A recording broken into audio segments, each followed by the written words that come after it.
আসসালামু আলাইকুম, সবাইকে স্বাগতম। আশা করি সকলেই অনেক ভালো আছেন। আজকে রান্না করব সজিনা ডাঁটা দিয়ে শোল মাছ।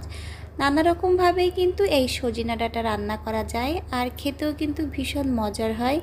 আমরা কম বেশি সকলেই এই ডাঁটাটা পছন্দ করি, আর আমি যেভাবে আজকে রান্না করেছিলাম সেটাই আপনাদের সাথে শেয়ার করব।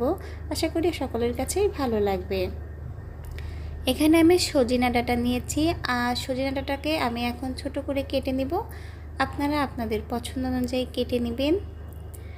কেটে নিয়ে আসলাম সজিনা ডাঁটাটা, সাথে ধুয়েও নিয়ে এসেছি। কিছুটা আলু দিব, সেজন্য আলুটাও আমি লম্বা লম্বা করে কেটেছি। শোল মাছ দিয়ে রান্না করব, শোল মাছটাও ভালো করে ধুয়ে কেটে নিয়ে এসেছি। এখন কড়াইতে পরিমাণ মতো তেল গরম করে কুচি করা পেঁয়াজ, রসুন ও কাঁচা ঝাল দিলাম। আজকে কুচি করা মশলা দিয়ে রান্নাটা করব। কিছুটা সময় একটু ভেজে এর ভিতরে দিয়ে দিব স্বাদ মতো লবণ, হলুদ, জিরা গুঁড়া।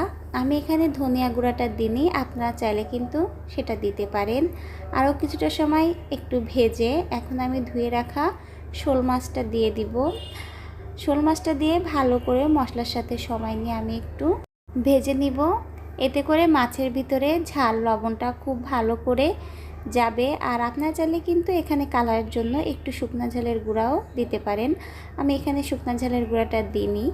ভালো করে আমি ভেজে এখন একটু পানি দিয়ে দিচ্ছি কষানোর জন্য। ঢাকনা দিয়ে কিছুটা সময় কষিয়ে আমি এখন মাছগুলো একে একে তুলে নিব। সজিনা ডাঁটাটাও আমি কিছুটা কষিয়ে নিব, এজন্য এই মাছগুলো তুলে নিচ্ছি, না হলে মাছগুলো ভেঙে যেতে পারে। তুলে রাখাটাই ভালো। এখন কেটে রাখা সজিনা ডাঁটা এবং আলু একসাথে দিয়ে ভালো করে আমি কষানোর পানির সাথে মিশিয়ে নিচ্ছি, এবং ঢাকনা দিয়ে কিছুটা সময় আমি ভালো করে সজিনা ডাঁটা ও আলুটা কষিয়ে নিব, যাতে মশলাটা খুব ভালো করে সজিনা ডাঁটার ভিতরে মিশে যায়। আর কষানো পানিটা এখানে আমি সম্পূর্ণই টানিয়ে নিব। কষানোর পানিটা টানানোর পরে আপনারা কিন্তু ঝোলের পানিটা দিবেন। আর এখানে যদি সজিনা ডাঁটাটা সেদ্ধ হয়ে থাকে তাহলে কিন্তু আপনারা কম বেশ করে পানিটা দিবেন, আর সেদ্ধ না হলে একটু বেশি পানি দিবেন। ঢাকনা দিয়ে আমি কিছুটা সময় ঝোলের পানিটা ফুটিয়ে নিব।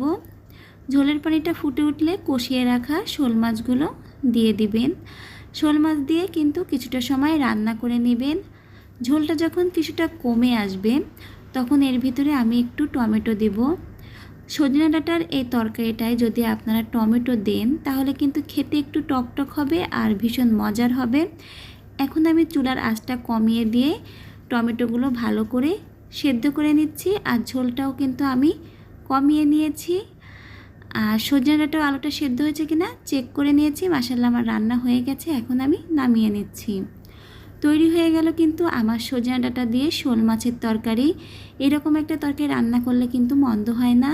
কেমন লাগলো আপনাদের কাছে অবশ্যই জানাবেন, আর ভালো লেগে থাকলে ভিডিও লাইক করবেন। নিত্য নতুন ভিডিও পেতে অবশ্যই চ্যানেলটিকে সাবস্ক্রাইব করে বেল আইকনটা প্রেস করে দিবেন। খুব বেশি ভালো লাগলে অবশ্যই কিন্তু বাসায় একদিন আমার মতো করে সজনা ডাঁটা দিয়ে মাছের এই তরকারিটা রান্না করতে পারেন। আজকের ভিডিও থেকে এখানেই বিদায় নেব। আল্লাহ হাফেজ, আসসালামু আলাইকুম।